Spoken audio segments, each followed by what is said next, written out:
Okay, in this video I'm going to explain how you can get your 1099 form if you are a DoorDash dasher.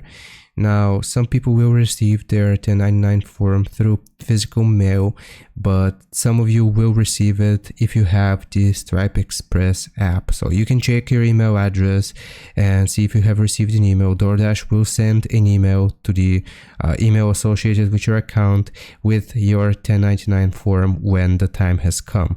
If you don't see the email, then what you can do is, like I said, you can get the Stripe Express app here, and if you log in with your information, then you should be able to see your information on the for DoorDash.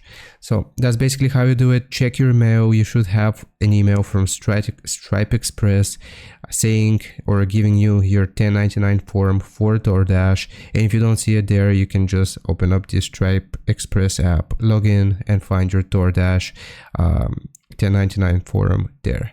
So I hope this helps. Leave a like and sub, and I'll see you next time.